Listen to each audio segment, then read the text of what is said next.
할렐루야. 주 안에서 사랑하는 성도님들, 오늘은 11월 17일 화요일이고요. 시편을 애쓰다 65일차를 맞는 날입니다.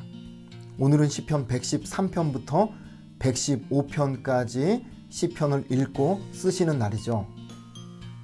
아마도 어제 해설 영상 볼륨이 크지 않아가지고 해설 영상 들으시기에 좀 불편하셨던 분들이 계셨던 걸로 알고 있습니다.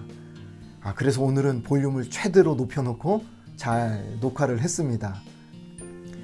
계속해서 이제 시편 내용들이 할렐루야로 시작이 되고 하나님을 기쁨으로, 감사함으로, 감격 가운데 찬송하는 시편들이 계속해서 줄지어 나오고 있습니다. 이 시편들을 읽고 우리가 함께 쓰시면서 시편 기자의 그 감사, 시편 기자의 찬송이 오늘 우리의 삶의 고백이 되고 노래가 되고 찬송이 되고 감사와 영광으로 올려지는 복된 신앙 고백이 되기를 주님의 이름으로 축복합니다. 자, 그러면 시편 113편부터 해설을 진행하도록 하겠습니다. 먼저 부제를 보시면 부제가 없습니다. 113, 114, 115 모두 다 부제가 없는 저자미상의 시편이라고 할 수 있겠습니다. 제목을 보시면 인생을 찾아오신 여호와를 찬양하라, 이렇게 제목을 정해볼 수 있겠습니다. 인생을 찾아오신 여호와를 찬양하라. 113편의 특징을 먼저 좀 몇 가지 설명을 드려야 되는데, 첫 번째로는 113편은 할렐루야 시편에 해당이 됩니다.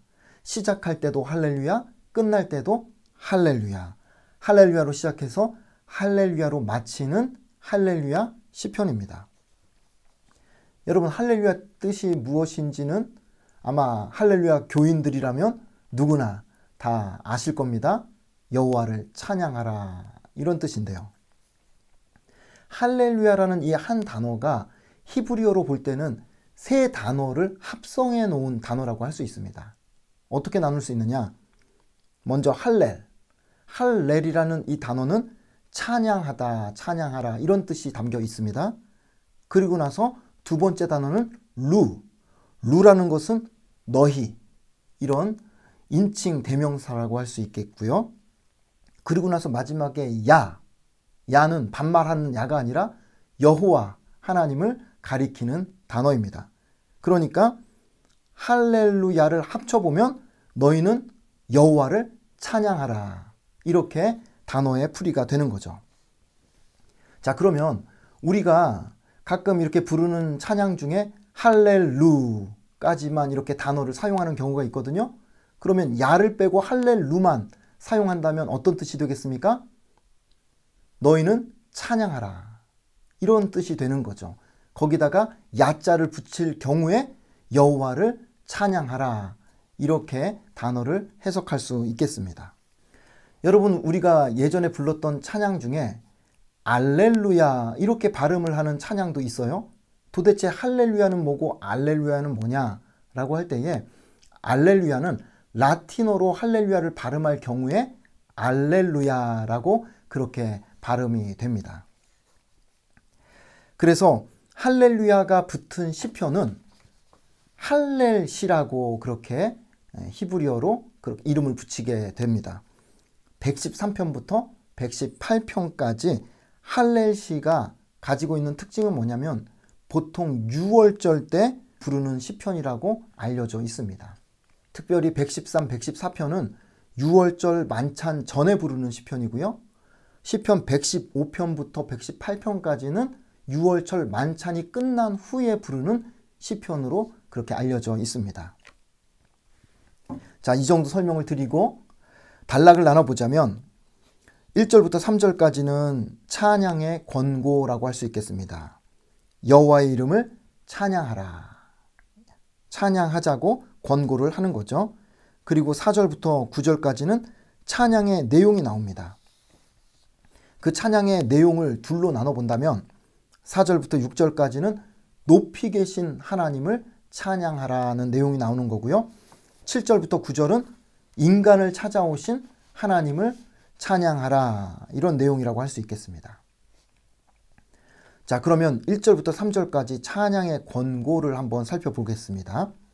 1절에 할렐루야 여호와의 종들아 찬양하라 여호와의 이름을 찬양하라. 여러분 여기서 찬양하라는 말이 몇 번이 반복이 됩니까? 총 3번입니다. 왜 3번입니까? 할렐루야라는 말 안에 여호와를 찬양하라는 단어가 포함이 되어 있으니까 할렐루야 안에 찬양하라, 그리고 여호와의 종들아 찬양하라, 여호와의 이름을 찬양하라, 총 찬양하라는 말이 3번 담겨 있는 구절이 바로 1절입니다. 2절 보시면 이제부터 영원까지 여호와의 이름을 찬송할지로다. 시간적으로 지금부터 영원까지 찬송한다. 평생 찬송하겠다. 그런 뜻이 됩니다. 자, 3절은요. 해 돋는 데서부터 해 지는 데까지 여호와의 이름이 찬양을 받으시리로다. 자, 2절에서는 시간적으로 하나님을 영원토록 찬양한다라고 고백을 했다면 3절은요. 해 돋는 데부터 해 지는 데까지, 그러면 동쪽에서부터 서쪽까지인데 공간적으로 모든 나라와 모든 장소를 의미하는 겁니다. 자, 그런데 특이점 하나가 있어요. 1, 2, 3절에서 찬양하라고 할 때에 그 앞에 붙는 목적어가 여호와의 이름으로 나오고 있어요. 여호와의 이름을 찬양하라 이렇게 이야기를 하죠. 여호와를 찬양하라 이렇게 말하지 않고 여호와의 이름을 찬양하라, 이게 어떤 의미가 담겨 있는가라고 할 때에 여러분 그 사람의 이름을 부른다고 할 때 그 사람 이름 안에 그 사람의 기질, 그 사람의 성격, 그 사람의 인격, 그 사람이 평상시에 하는 말, 행동, 그 사람의 이름을 떠올리면 그 사람의 모든 것이 그 이름 안에 다 담겨 있게 되는 겁니다. 따라서 여호와의 이름을 찬양하라 하는 이 말은 여호와 하나님이 가지고 계신 그 속성, 성품, 그분의 말, 그분의 행동, 그분의 놀라운 일들이 그 안에 다 포함이 되는 거예요. 그래서 여호와의 이름을 찬양하라는 이 말은 굉장히 포괄적인 하나님에 대한 찬양을 의미한다라고 할 수 있겠습니다. 자, 4절부터 9절까지를 보면 찬양의 내용이라고 말씀을 드렸어요. 먼저 4절부터 6절을 끊어서 높이 계신 하나님을 찬양하라. 4절에 여호와는 모든 나라보다 높으시며 그의 영광은 하늘보다 높으시도다. 5절 여호와 우리 하나님과 같은 이가 누구리요. 자, 여기서 우리 하나님과 같은 이가 누구리요 라는 것은 비교할 수 없다, 비교 불가하다라는 것을 의미하죠. 그분이 높은 곳에 앉으셨다라고 그렇게 고백을 합니다. 자, 4절과 5절에서 계속해서 3번 강조하는 단어가 있어요. 높으시며, 높으시도다, 높은 곳에 앉으셨다. 자, 무엇을 의미할까요? 하나님이 높이 계신다. 그것은 하나님이 높고 높은 하늘의 보좌에 앉아 계신 온 우주 만물의 통치자가 되신다는 것을 강조하고 또 강조하는 표현이라고 할 수 있겠습니다. 자, 그런데 그렇게 높으신 하나님이 6절에 보니까 어떻게 하신다고 말씀합니까? 스스로 낮추사 천지를 살피시고, 그 크고 위대하신 하나님이 스스로 사람의 눈높이에 맞춰서 세상을 살피시고 돌보신다는 겁니다. 그러다가 어느 날 그 높으신 하나님이 인간 세상으로 찾아오신다는 거예요. 그 내용이 이제 7절부터 9절까지의 내용, 인간을 찾아오시는 하나님을 찬양하는 내용입니다. 어떻게 보면 여러분 7절부터 9절까지의 하나님이 인간 세상으로 찾아 내려오셨다라는 이 표현은 말씀이 육신이 되어 우리 가운데 거하시는 예수 그리스도의 성육신의 사건을 예표하는 그러한 말씀일 수도 있습니다. 자, 7절 보시면 가난한 자를, 여기서 가난한 자는 밑에 나오는 궁핍한 자와 동일하게 연약한 인생을 뜻합니다. 그 연약한 인생을 먼지더미에서 일으키시며 궁핍한 자를 거름더미에서 들어세워. 먼지더미, 거름더미, 이 두 개 다 어떤 표현이냐면요, 쓰레기, 잿더미, 정말로 황폐한 그 땅에서 가난하고 궁핍하고 연약한 인생을 일으켜 세워주셨다라는 표현입니다. 8절에 지도자들 곧 그의 백성의 지도자들과 함께 세우시며, 자 7절에 이어서 8절은 그렇게 연약한 인생을 일으켜 세워가지고 지도자들과 함께 앉히시고 세우셨다라는 겁니다. 그 말인즉슨 하나님께서 신분, 지위, 또 직업, 재산 여하에 관계없이 연약한 인생을 동일하게 존귀한 인생으로 대우해 주셨다라는 뜻입니다. 결국 7절과 8절의 말씀을 묶어가지고 오늘 우리의 삶에 적용을 해본다고 한다면, 예수님께서 이 땅에 오셔서 죄와 허물로 죽은 우리를 생명으로 건져주시고 살려주셔서 왕의 자녀, 존귀한 하나님의 백성으로 우리가 이 땅을 살아가게 하셨다는 것과 동일한 의미로 우리가 해석해 볼 수 있겠습니다. 자, 9절 말씀 보시면 또 임신하지 못하던 여자를 집에 살게 하사 자녀들을 즐겁게 하는 어머니가 되게 하시는도다. 할렐루야. 자녀를 낳지 못하는 여인이 눈치 보지 않고 떳떳하게 살게 하신다라는 뜻이고요. 더 나아가서 그 여인에게 자녀의 복을 주셔서 그 인생을 기쁘고 복되게 하신다라는 그러한 고백입니다. 그러니까 높고 높은 하나님이 이 땅에 사람의 몸을 입고 찾아오셔서 가장 연약한 인생, 가장 소외당하는 인생들을 하나님께서 어루만져 주시고 살려내시고 존귀한 하나님의 사람으로 그렇게 이끌어 가신다라는 것을 찬송하는 시편이 오늘 시편 113편 할렐루야 시편이라고 할 수 있겠습니다. 자, 이제 114편으로 넘어가면 제목을 권능의 하나님을 찬양하라, 이렇게 제목을 정해볼 수 있겠습니다. 권능의 하나님을 찬양하라. 114편의 내용을 이렇게 보면 짧아요. 그런데 그 내용 전체가 한마디로 출애굽할 때 하나님이 행하신 기적을 노래하는 그러한 시편이라고 할 수 있겠습니다. 자, 따라서 114편은 제가 단락을 따로 나누지 않고 절마다 제가 출애굽 사건 중에 어떤 사건인지 제목을 붙여가지고 설명하도록 그렇게 진행하도록 하겠습니다. 자, 1절은요, 출애굽이라고 제목을 붙이고, 이스라엘이 애굽에서 나오며 야곱의 집안이 언어가 다른 민족에게서 나올 때에, 이스라엘 백성들이 애굽에서 나왔다. 야곱의 집안이 결국은 이스라엘입니다. 그 집안이 언어가 다른 민족, 어딜 뜻하겠습니까? 애굽이죠. 애굽에서 나올 때에, 자 2절 보시면 제목을 언약이라고 붙일 수 있겠습니다. 유다는 여호와의 성소가 되고, 여호와의 성소가 된다는 것은 하나님께서 그 백성을 거룩한 백성 삼으셨다라는 것이고요. 이스라엘은 그의 영토가 되었도다. 이스라엘이 하나님의 영토가 되었다는 말은 주께서 다스리는 통치하는 나라가 되었다라는 뜻이죠. 자, 3절에 제목을 홍해와 요단강이라고 정할 수 있겠습니다. 내용을 보시면 바다가 보고 도망하며, 홍해가 갈라지는 사건이겠죠. 그리고 요단은 물러갔으니, 요단강 물이 멈춰서는 그 사건을 떠올리는 내용입니다. 4절은 시내산 진동이라고 제목을 잡을 수 있겠습니다. 산들은 숫 양들같이 뛰놀며 작은 산들은 어린 양들같이 뛰었도다.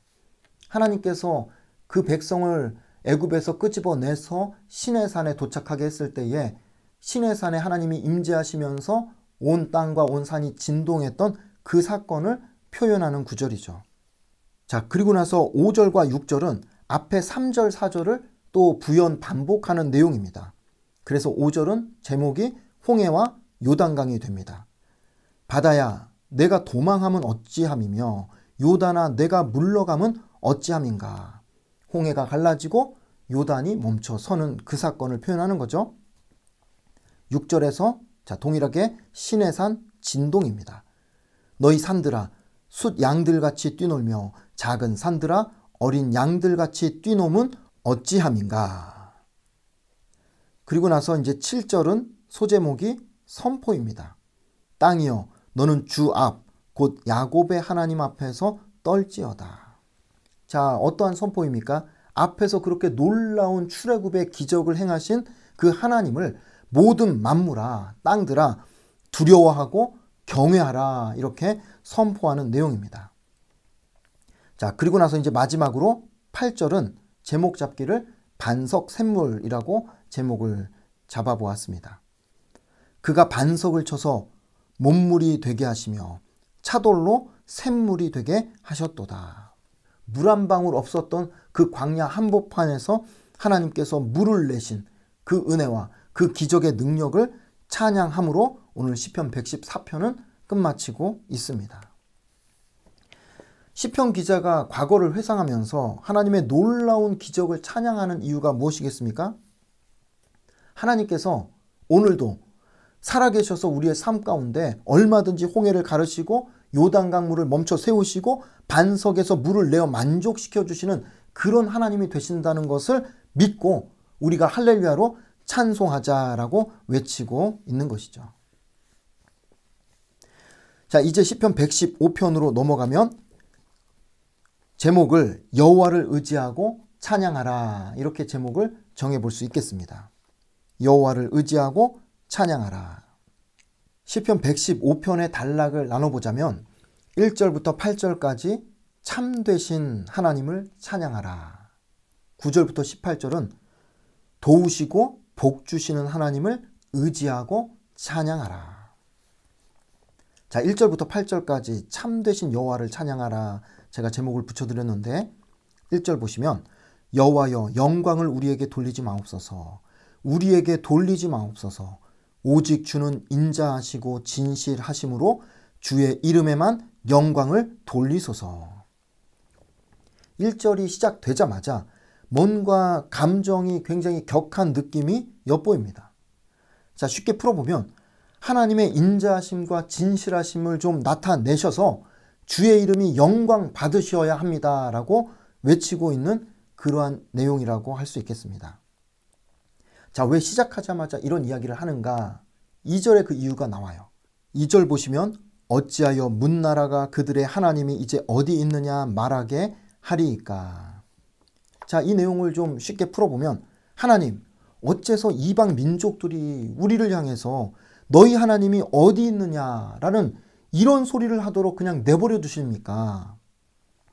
이 말은 이방 민족들이 하나님의 이름을 모욕하고 조롱하는 그런 상황을 시편 기자가 보고 듣고 겪으면서 감정이 상한 그러한 상황인 겁니다. 그래서 1절에서 시편 기자는 하나님 앞에 기도하는 거죠. 제발 좀 주님의 이름에 걸맞는 그런 주님의 그 진실하심과 인자하심을 우리 가운데 보여주셔서 이방 민족들이 그런 소리 못하도록 따끔하게 좀 혼 좀 내주십시오라는 그러한 기도라고 할 수 있겠습니다. 자, 그리고 나서 3절 오직 우리 하나님은 하늘에 계셔서, 하늘에 계시다 하나님이 높고 높은 하늘 보좌에 앉아 계시는 분이라고 고백하는 것이죠. 그래서 원하시는 모든 것을 행하셨나이다. 하나님께서 능치 못할 일이 없으십니다 라고 찬송하고 있습니다. 자, 그러나 반대로 이방 민족들이 섬기는 우상들은 어떠한가? 그 우상의 실상을 4절부터 7절까지 표현을 하고 있는데요. 4절 보시면 그들의 우상들은 은과 금이요 사람이 손으로 만든 것이라. 그거 사람이 만든 것에 불과하다는 겁니다. 5절 입이 있어도 말하지 못하며 눈이 있어도 보지 못하며 말 못하고 보지 못하는 우상. 6절에 귀가 있어도 듣지 못하며 코가 있어도 냄새 맡지 못하며 듣지 못하고 냄새도 못 맡는 그런 우상. 7절에 손이 있어도 만지지 못하며 발이 있어도 걷지 못하며 목구멍이 있어도 작은 소리조차 내지 못하느니라. 뭘 만질 수도 없고 걷지도 못하고 숨소리도 못 내는 우상 덩어리에 불과하다라고 표현을 하고 있습니다. 자, 그러니 8절에 우상들을 만드는 자들과 그것을 의지하는 자들이 다 그와 같으리라. 자, 우상 만드는 사람들, 그리고 우상을 섬기는 사람들이 다 그와 같다. 자, 그와 같다는 표현이 어떤 표현이겠습니까?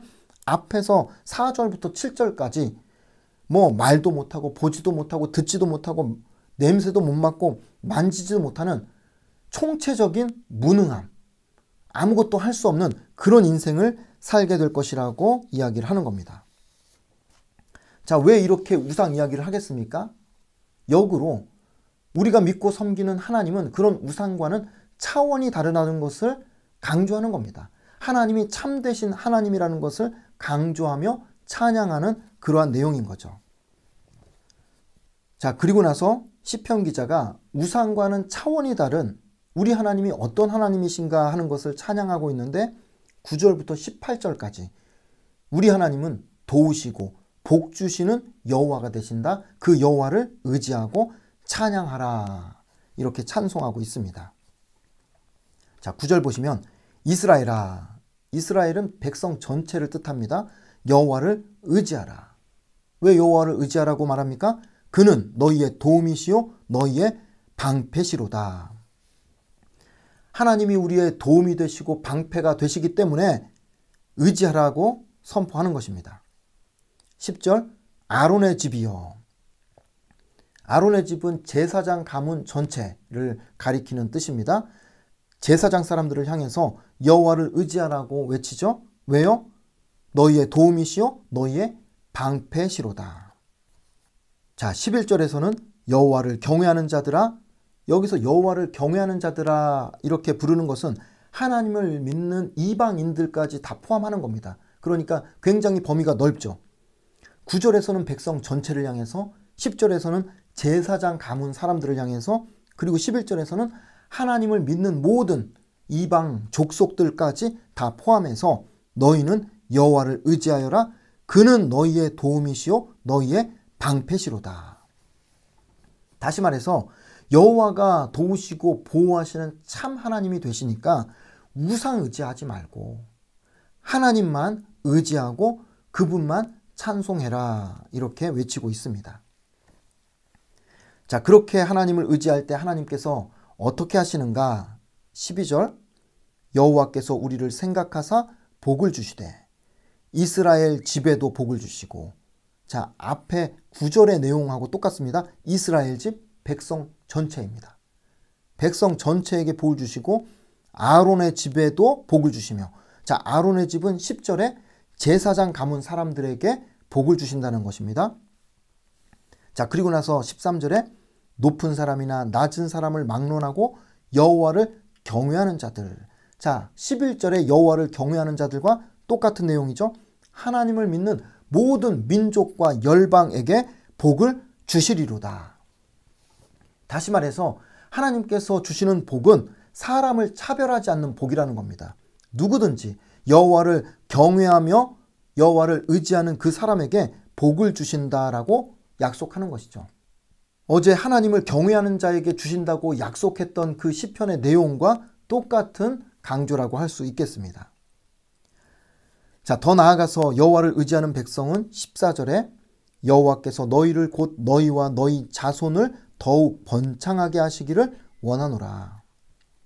14절에서는 여호와를 의지하는 백성에게 어떤 복을 주신다고 약속합니까? 너희와 너희 자손이 번창하게 된다. 수적으로 이렇게 번성하게 되는 그런 복을 주시겠다라고 약속을 하십니다. 15절은 너희는 천지를 지으신 여호와께 복을 받는 자로다. 여호와를 의지하는 백성은 천지를 지으신 창조주 하나님의 복을 받아 누리는 인생이라고 성경은 선포하고 있는 겁니다.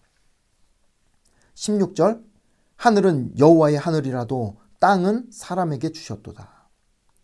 여호와가 하늘을 다스리는 통치자가 되시면서 그 여호와가 땅을 사람에게 위임하셨다, 선물로 주셨다라는 그러한 의미가 되겠습니다. 그래서 17절 죽은 자들은 여호와를 찬양하지 못하나니 적막한 데로 내려가는 자들은. 자, 여기서 적막한 데라는 것은 죽음으로 내려간다 이렇게 표현할 수 있겠습니다. 죽음으로 내려가는 자들은 아무도 찬양하지 못하리로다.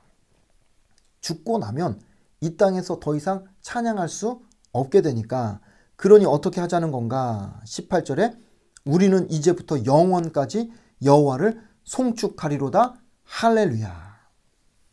지금부터 영원까지 여호와를 송축하리로다. 할렐루야. 여호와를 찬송하라. 그렇게 오늘 시편 115편이 끝나고 있습니다.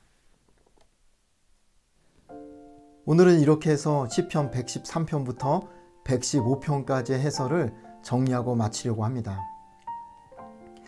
오늘 해설을 준비하면서 시편 114편 1절부터 8절까지 이 짤막한 시편을 계속 이렇게 묵상하면서 들었던 질문 하나가 있었습니다. 성경은 왜 그렇게 자주 출애굽의 역사를 떠올리는가 하는 것입니다. 수백 년이 지났는데도 출애굽의 하나님을 회상하는 그러한 기록들이 시편을 포함해서 성경 곳곳에 등장을 하고 있거든요. 오늘 시편 114편 같은 경우만 해도 바벨론 포로에서 돌아온 그런 시점을 배경으로 하기 때문에 무려 천여 년의 세월이 지났는데도 불구하고 애굽에서 나올 때의 그 출애굽의 역사를 또 하나님이 행하신 그 일들을 떠올리고 찬양하고 있다는 거예요. 자, 왜 그럴까? 단순하게 생각해 보면 그만큼 이스라엘 역사에 있어서 출애굽 사건이 중요한 사건이라는 거죠. 이스라엘 백성들이 애굽에 종살이 하다가 자칫 잘못했으면 그냥 역사 속에 사라질 그런 나라와 민족이었는데 하나님의 그 놀라운 능력으로 하나님께서 그 백성을 건져내시고 구원하신 그런 역사적으로 굉장히 중요한 사건, 그 사건이 바로 출애굽 사건이라는 겁니다. 오늘 114편 2절에 이렇게 말씀을 하시죠. 그렇게 애굽에서 빠져나온 그 백성이 유다는 여호와의 성소가 되고 이스라엘은 그의 영토가 되었도다.